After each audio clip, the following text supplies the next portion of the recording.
Hello നമസ്കാരം, പുതിയൊരു വീഡിയോയിലേക്ക് എല്ലാവർക്കും സ്വാഗതം. അപ്പം നമ്മൾ ഒരു വീഡിയോ കൊണ്ട് വന്നിരിക്കുന്നത് നമ്മളെ കൂട്ടുകാരന്മാർ കൊടുന്നൊരു വീഡിയോ ആണ്. അവർ മീൻ ചൂടാൻ പോയതാണ്. അന്ന് നമുക്ക് പോകാൻ പറ്റിയില്ല, കാരണം അതൊരു സൺഡേ ലീവിൻ്റെതാണ്. അപ്പോൾ അങ്ങനെ ലീവൊക്കെ എടുത്ത് നിൽക്കുന്ന ടൈമിൽ അവർക്കെന്ന് പറഞ്ഞിട്ടുണ്ടെങ്കിൽ ഷൂട്ടിങ് കഴിഞ്ഞിട്ട് എല്ലാവരും പോയതാണ്. സംഭവം അടിപൊളി പരിപാടിയാണ്, വേറെ വൈബായിരുന്നു പരിപാടി.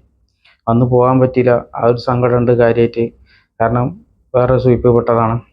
അപ്പോൾ ഞങ്ങളിങ്ങനെ അത് വീഡിയോ ഒക്കെ ഇങ്ങനെ കണ്ട് ഭയങ്കര എൻജോയ് ചെയ്തു കേട്ടോ. അപ്പോൾ ചെക്കന്മാരെന്ന് പറഞ്ഞാൽ ഡാൻസും പാട്ടും ഈ പറഞ്ഞില്ലാന്ന് എല്ലാ സംഭവങ്ങളും ഉണ്ട് കേട്ടോ. നമ്മളെ നാട്ടിൻപുറത്തേര് പറയുന്ന മാറ്റില് വർത്തമാനം പറയാണെച്ചെങ്കിൽ ഞങ്ങളൊക്കെ അപ്പോൾ ഞങ്ങളിങ്ങനെ അടിച്ചുപൊളിയായിട്ട്, ഞങ്ങളല്ല കേട്ടോ, അവരിങ്ങനെ അടിച്ചുപൊളിയായിട്ട് നിൽക്കണം. കാരണം നമുക്കന്ന് പോകാൻ പറ്റാത്തതിൻ്റെ ഒരു സങ്കടം നല്ല മനസ്സിലുണ്ട്. കാരണം അന്ന് വേറൊരു ഇതിൽ പെട്ടതാണ്. ചെക്കന്മാരുടെ ഡാൻസും കളിച്ചും കൊണ്ട് നിൽക്കാനാണ്. ഒരു 20 കിലോൻ്റെ അടുത്ത് മീനുണ്ട്. മീൻ വാങ്ങിയ ഒരു 10-25 ആളും ഉണ്ട്. ആ 25 ആളും കൂടെ കൂടിയിട്ടുള്ള ഒരു എൻജോയ് ചെയ്യുന്ന ഒരു പരിപാടിയാണ്. കുറേ ആൾക്കാർ നല്ലോണം ഡാൻസ് ആണുണ്ട്. കാരണം എന്താ വെച്ചിട്ടുണ്ടെങ്കിൽ അതിൽ മുതിർന്നവരുണ്ട്, എല്ലാവരും ഉണ്ട്. എല്ലാവരും ഉണ്ട്. ഞങ്ങൾ റൂമിലുള്ള ആൾക്കാരെല്ലാവരും ഉണ്ട്. അപ്പോൾ സംഭവം എന്താ വെച്ചിട്ടുണ്ടെങ്കിൽ കലക്കം പരിപാടിയാണ് ഇത്.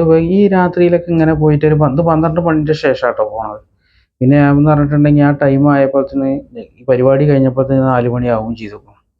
നമുക്കൊക്കെ അത്രക്കൊന്നും വലിയ നിൽക്കാനുള്ള ടൈമൊന്നുമില്ല. കാരണം ഇതൊക്കെ പാടെ വണ്ടിയിൽ വെച്ച് കൊണ്ടുപോയ ഗതികളും പിന്നെ നമ്മളെ ഡ്യൂട്ടികളും എല്ലാവർക്കും.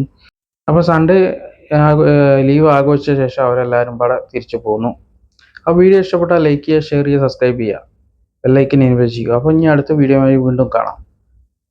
പിന്നെ ഞങ്ങൾ ഈ വീഡിയോയിൽ എന്ന് പറഞ്ഞിട്ടുണ്ടെങ്കിൽ ഞാൻ അടുത്ത വേറൊരു വീഡിയോയുമായി വീണ്ടും കാണാം. അതുവരെക്കും ബൈ. എല്ലാവരും ഒന്ന് സപ്പോർട്ട് ചെയ്യണേ എല്ലാവരും.